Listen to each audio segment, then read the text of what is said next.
Welcome to our deep dive, everybody. Today we're going to get into this fascinating world of dopamine and addiction. We'll be looking at all the research and insights from Dr. Anna Lembke, Oh, yeah, I love her. a Stanford psychiatrist who Yeah, she's great. really gets into how dopamine, It's amazing. that pleasure chemical Yeah. everyone always talks about, Right. actually drives so much of what we do. It really is remarkable how much influence it has. Dr. Lemke's work really unveils this role in motivation, behavior, Yeah. even survival. And you've given me some really thought-provoking material to work with, from like scientific studies to personal anecdotes. We even have Oh, yeah. a few rat experiments on the agenda. Oh, gotta love those rat studies. They're so crucial for understanding I know, right? dopamine's power. They really highlight how it's not simply about experiencing pleasure, but Yeah. the drive to seek it out. Yeah, A drive so fundamental, yeah. it's intertwined with our survival. Okay, so let's just dive right into that. Dr. Lembke talked about these rats that were engineered without dopamine in their reward pathways. Yeah. And what really struck me was how these rats essentially starved to death even when food was right there next to them. It was like they lacked the instinct to even try. What's so fascinating about that is that these rats could still physically eat and Yeah. enjoy the food, Right. but they just lacked the motivation to actually initiate the action. It's a powerful demonstration of how dopamine fuels this wanting system, the drive that propels us towards rewards. So it's less about the enjoyment of the reward Yeah. itself and more about the anticipation, You did, the Sakai. pursuit of it. Yeah. Dopamine is that driving force that gets us moving, even when the reward isn't immediately present. Think about it. You see a delicious slice of cake. It's dopamine that makes you want to take that bite, even if you know you might feel guilty later. So how does this all relate to us, the non-rats out there listening? I mean, it's not like we're all going to starve with food right in front of us. Well, the principle applies to all sorts of things. I mean, have you ever felt completely unmotivated to start a project, even though you know you'll probably enjoy it once you get going? No. Or maybe you've struggled to stick to a workout routine, despite knowing all the benefits. Oh, absolutely. I'm the queen of procrastination. Well, Sometimes even thinking about getting started on a task is exhausting. that's where dopamine comes in. Or in this case, the lack of it. It's that initial spark of motivation that we need to overcome inertia and pursue activities that are beneficial in the long run. So what can we do about it? How Right. can we, hack our dopamine systems to get ourselves moving, even when we're feeling stuck? That's where things get really interesting. Dr. Lemke uses this brilliant analogy of a scale to explain how our brains constantly seek this balance between pleasure and pain. A scale. Okay, I'm intrigued. Tell me more. So imagine a scale with pleasure on one side and pain on the other. Yeah. Every time we experience something pleasurable, Yeah. our brains release dopamine, right? And it tips the scale towards pleasure. But here's the catch. Our brains are wired to seek balance, a Yeah. state of equilibrium. It's known as homeostasis. So it's like our brains are constantly playing this balancing act, Yeah. trying to keep the scales level. Exactly. Okay. And to counteract that surge of pleasure, our brains almost immediately start adding rocks to the pain side of the scale. Okay, walk me through this. Let's say I indulge in a big piece of chocolate cake. What's happening on my brain's scale? Well, you get that initial rush of dopamine, right? The pleasure from the sweetness, the creamy texture. Yeah. But almost simultaneously, your brain starts working to level things out. Maybe you start feeling a little bit sluggish, a little bit guilty, or maybe you even experience, a sugar crash later. So those are the rocks Exactly. being added to the pain side. Yeah. It's like my brain's way of saying, hey, you had your fun. Now it's time to pay the piper. Exactly. It's this constant push and pull, this balancing act Yeah. that our brains are constantly engaged in. And this is where the whole concept of addiction starts to take shape. I can see how this would lead to some problems, Mhm. especially in our modern world. I mean, we are surrounded by these temptations and these quick fixes that just trigger those dopamine rushes. It's like we're constantly tipping the scales towards pleasure, and our brains are struggling to keep up. That's a great observation. And that actually brings us to what Dr. Lemke calls the mismatch. The mismatch. Okay, fill me in. So Dr. Lemke argues that our brains are wired to crave dopamine, right? Okay, Which made perfect sense in a world of scarcity. right. We needed that drive to hunt for food, secure shelter, find a mate. Hmm. All things crucial for survival. That makes sense. Yeah. Our ancestors weren't exactly strolling down the grocery aisle with endless options. Right. But now we live in this world of abundance, surrounded by highly stimulating substances and experiences Yeah. that trigger those dopamine pathways, but often in artificial ways. Think about sugary drinks, social media, video games, pornography. I see what you're saying. They all offer these quick and easy hits of pleasure. So we're essentially hardwired for a world where pleasure was hard-earned, Right. but now we're drowning in it. Exactly. Our brains haven't quite caught up to this modern world of instant gratification. And that's where we start to run into trouble. This is all starting to click into place now. But before we go any further, I think we need to define what we actually mean by addiction. Yeah. It's a word that gets thrown around a lot, but what does it really mean in this context? That's a great point. The word addiction often conjures up images of extreme cases, but Dr. Lemke really emphasizes that it's not a black and white issue. Hmm. It's a spectrum. A spectrum.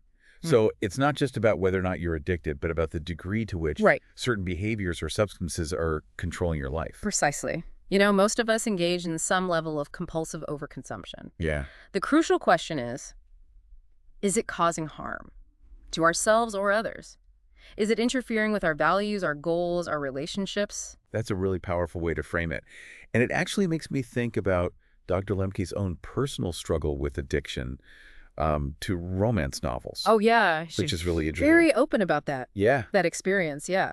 She described how it consumed her time, how it impacted her relationships, and ultimately caused her significant distress. It's such a great example because it shows that addiction can take so many different forms. It's not just about, drugs or alcohol. It could be any behavior Right. or any substance that we use to cope with uncomfortable feelings or seek that dopamine rush. Absolutely. And it highlights the importance of examining our own behaviors and asking ourselves some really tough questions. Are our habits really serving us, or are they ultimately causing harm? Okay, I'm ready to delve a little deeper into those specific habits and behaviors. Where do we go from here? Well, Let's let's talk about it. I think a lot of people listening can relate to that idea of just seeking that dopamine rush, especially in a world that's, constantly pushing us towards instant gratification. Yeah. But you mentioned the mismatch earlier Right. between our ancient brains and our modern environment. How does that play out in terms of specific types of addiction? That's where things get really interesting. So we've talked about these general principles of dopamine, the pleasure-pain balance. But let's zoom in on how this plays out in the digital world. We're talking about digital drugs, Yeah. these apps and platforms that Yeah. have become so ingrained in our lives. It feels like everyone's talking about digital addiction these days. Is it really that big of a deal?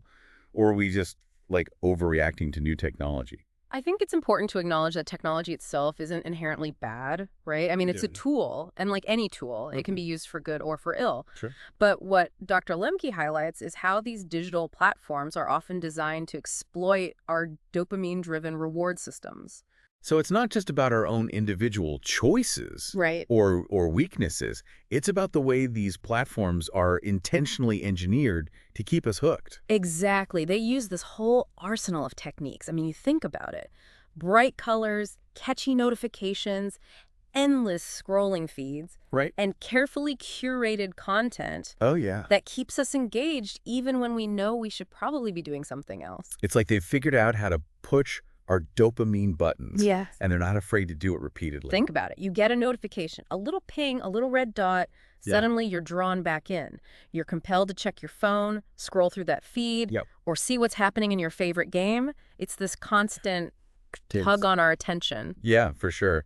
And it's not even just the design itself, right? It's like a lot of these platforms, they tap into our social needs. Exactly. They offer this sense of connection and belonging that can be really powerful, especially in a world where I think a lot of people just feel so isolated or lonely. That's a crucial point. It's not just about, the superficial dopamine hits. These platforms often provide a sense of validation, Sure, yeah. community, and even purpose. Yeah. For some people, it might be the only place Right. where they feel truly seen or understood. But isn't there a risk that we're kind of trading real-life connections Yeah. and experiences for these digital simulations? And could that, be contributing to some of the mental health challenges that we're seeing, like Yeah. anxiety, depression, Absolutely. attention problems. That's a concern that Dr. Lemke addresses very directly. She talks about the potential for these platforms to become substitutes for real-life interaction, Huh. leading to increased isolation, a decreased ability to actually cope with challenges in Right. the offline world, Right. It's like we're becoming conditioned to seek comfort Right. and validation Right. through these digital channels rather than engaging in the messy, often unpredictable, but ultimately, I think, more rewarding world Yeah. of face-to-face interaction. And what about like the more specific types of digital addiction, like pornography addiction or gaming addiction? It feels like those are becoming increasingly common, especially among like young people. Yeah, those are definitely areas of concern. Mm-hmm. Pornography, for instance, is just designed to be highly stimulating, right? It triggers this flood of dopamine and it really taps into those primal instincts. And just like with any other addictive substance, the more we engage with it, the more we need to chase that initial high, Right. which leads to this cycle of escalation and desensitization. It's like our brains become accustomed to a certain level of stimulation, and then we need more and more Exactly. to achieve that same effect. Yeah. And I mean, with pornography being so readily available these days, it's easy to see how that cycle can just spiral out of control. Exactly. Dr. Lemke shared some really powerful stories about patients struggling with pornography addiction. And just the shame, the isolation, Yeah. the difficulty forming healthy relationships Yeah. that often accompany this behavior. It's a stark reminder that behind the statistics are real people grappling with very real consequences. And it's not just pornography, right? Gaming addiction is another growing concern, Right. particularly among like young men who are drawn into these incredibly immersive and rewarding Right. virtual worlds. Video games are incredibly sophisticated these days. They're designed to be very engaging, very challenging, offering this sense of accomplishment, mastery, even social connection. And for some people, those virtual rewards can become more compelling than the rewards of the offline world. It's easy to see the appeal, especially for someone who might be, struggling in their real life. Video games offer this world where you can be anyone, do anything, Absolutely. and, always win. It's an escape. Yeah. But it can also be like a trap. That's exactly the danger. The escape can be so alluring Right. that it becomes really difficult to re-engage with the real world Right. with all of its complexities and all of its challenges. Okay, I feel like we've painted kind of a bleak picture here. Yeah. What about solutions? If we recognize these patterns in ourselves or even in someone we care about, what can we actually do to, break free from these digital chains and just reclaim control of our brains and our lives? Well, the good news is that a lot of the principles we've discussed earlier still apply here. Remember the dopamine fast Right. and self-binding. Right. Those strategies can be incredibly effective Yeah. in the context of digital addiction. Right. So taking a break from the problematic technology, even for a short period of time, can give our brains a chance to like reset, recalibrate. Right. But how does self-binding work in this context? Well, it's about anticipating those moments of weakness, right? And actually putting safeguards in place Right. to make it harder to give in to those urges. So think about setting time limits on your apps, using website blockers, or even just putting your phone in a drawer at night. So it's about being proactive, Exactly. recognizing, our vulnerabilities and creating barriers to make those unhealthy choices more difficult. Exactly. And don't underestimate the power of your physical environment, too. Oh, yeah. I mean, out of mind. if your phone's constantly within reach, it's much harder to resist that temptation to check it. I'm really starting to see how this all ties together. It's not just about willpower or even just like individual responsibility. It's about recognizing how our environment, both digital and physical, can either support or sabotage Absolutely. our efforts to just, make healthier choices. That's a really insightful observation. And don't forget about the importance of cultivating alternative sources of dopamine, those hard dopamine activities that require effort and really push us outside of our comfort zones. Ah, yes. Those. Yeah. The things that give us a sense of accomplishment and satisfaction, but don't come with that same instant gratification as our digital devices. Exercise, spending time in nature, engaging in creative pursuits, learning a new skill, connecting with friends and loved ones in real life. Yeah. These are all activities that release dopamine Mm-hmm. in a healthy, sustainable way Right. without that same potential for addiction or Yeah. negative consequences. It's like we need to retrain our brains to find pleasure in the real world, in those experiences that really engage our senses and connect us to something larger than ourselves. And that brings us to something you mentioned earlier, mindfulness. Oh, yeah.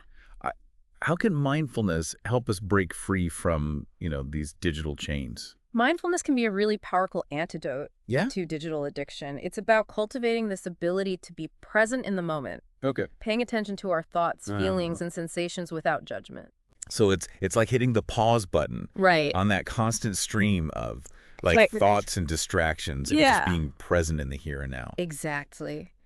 It's about becoming aware of those urges to check our phones, to scroll through social media, Right. to escape into a virtual world. Yeah. And instead of mindlessly giving in to those impulses, Right. we can actually choose to pause, Mm-hmm. breathe, Yeah. and make a conscious decision about how we want to spend our time Right. and our energy. It sounds like mindfulness is not just like a technique or a practice, but almost like a way of being in the world, a way of relating to ourselves and our experiences. That's beautifully put. And it's a skill that can be developed with practice. It's Yeah. not about achieving some kind of perfect Right. Zen-like calm. It's about cultivating a gentle awareness of what's happening within us and around us. Yeah. And making choices that align with our values and our goals. I can see how that could be so empowering, especially in this world that's constantly trying to, grab our attention Right. and pull us in a million different directions. It's about reclaiming our agency, our ability to choose how we want to live our lives. This has been such an incredible conversation. We've covered so much ground, from the basic science of dopamine to the complexities of digital addiction, the Right. potential of mindfulness Yeah. to help us, navigate this really challenging landscape. But before we wrap up, I think there's one more crucial piece of the puzzle we need to explore. We talked about dopamine fasts and self-binding and mindfulness and even rewiring our brains to find pleasure in those, what you call them? Those That's our dopamine. hard dopamine activities, Yeah. right? But you keep coming back to this idea of embracing discomfort. And I gotta be honest, it's still kind of paradox for me. In a world that, constantly tells us to seek comfort and just avoid pain at all costs, how can discomfort be a good thing? It's a question that challenges our very deeply ingrained instincts, isn't it? Yeah. We are wired to avoid pain, seek pleasure. Right. But Dr. Lemke's perspective really flips that script. She suggests that our modern obsession with comfort may actually be making us more vulnerable, not less. So by constantly trying to smooth out all the rough edges of life, Yeah, avoid anything unpleasant, are we actually weakening our ability to cope? exactly. When discomfort does come along, which inevitably it will. Precisely. Think of it like a muscle, right? If you never challenge a muscle, it atrophies, it weakens. Right. And the more we shield ourselves from discomfort, the less equipped we are to actually handle it when it shows up, and the more likely we are to turn to, those quick fix dopamine hits when we do encounter it. Okay, that makes sense. But Yeah. how do we actually embrace discomfort? It just sounds unpleasant. Not something I would really put on my to-do list. Yeah, well, I mean, it's not about seeking out pain or suffering or forcing ourselves to, do things we hate. It's more about just recognizing that discomfort is an inherent part of life. It's often the price of admission for growth, learning, meaningful experiences. So instead of running away from discomfort, we should lean into it. That almost sounds, I don't know, a little bit masochistic. Well, maybe a gentler way to put it is to befriend discomfort. Befriend it. Yeah. It's about being willing to just, sit with those uncomfortable feelings, anxiety, boredom, frustration, and just observe them without judgment, without immediately trying to escape or numb them. So just, acknowledge that those feelings are there, but not let them control us, not let them dictate our actions. Exactly. Yeah. And what's really interesting is that when we allow ourselves to experience discomfort, to just be with it, Yeah. we often find it's not as unbearable as we imagine. In fact, it can even be a source of strength and resilience. It's like we're building up our tolerance, Exactly. for discomfort. kind of funny. expanding our capacity to navigate like the ups and downs of life without falling apart. And this shift in perspective, can have a really profound impact on our relationship with dopamine. It's like breaking free from that constant chase for the next hit of pleasure. Right. Yeah. That makes sense. If we're always seeking comfort and avoiding, anything unpleasant, we're kind of training our brains to become dependent on these like external sources of dopamine to regulate our emotions. And that, of course, makes us much more susceptible to addiction. Right. Right, because we're always looking for that next hit, that quick Take fix quick fix. to make us feel better. But when we embrace discomfort, we're essentially rewiring our brains to find satisfaction in the process, not just in the reward. So instead of chasing like the dopamine rush, we're finding fulfillment in the journey itself, even if it's not always easy or comfortable. It sounds very empowering, but also really challenging. It is challenging, but that's where the growth happens. Think about it. If everything in life was just easy and pleasurable, we'd never learn anything. Right. We'd never stretch ourselves. We'd never discover our true potential. It's like we're trading short-term comfort for this long-term fulfillment. Yeah. We're building this foundation of resilience and inner strength that can help us like weather the inevitable storms of life. Yeah, it all comes back to just taking ownership of our dopamine production. Right. We're not at the mercy of Right. external stimuli or those quick fix rewards. Right. We can actually find, joy in the simple things, joy in everyday moments, joy in the challenges that help us grow. Wow. This deep dive has been quite a journey. We explored the science of dopamine, the complexities of addiction, the power of mindfulness, and the surprising benefits of embracing discomfort. It's a lot to process, but I feel hopeful too. Knowledge is power. And I think understanding how our brains work, how dopamine influences our motivations and our behaviors can empower us to make more conscious choices and really create a more fulfilling life. So dear listener, as you go back to your everyday life, remember to be mindful of your dopamine intake. Cultivate those hard-earned rewards, and don't shy away from a little discomfort. It might just lead you to some unexpected growth and joy. And that wraps up our deep dive for today. Until next time, keep exploring, keep questioning, and keep diving deep.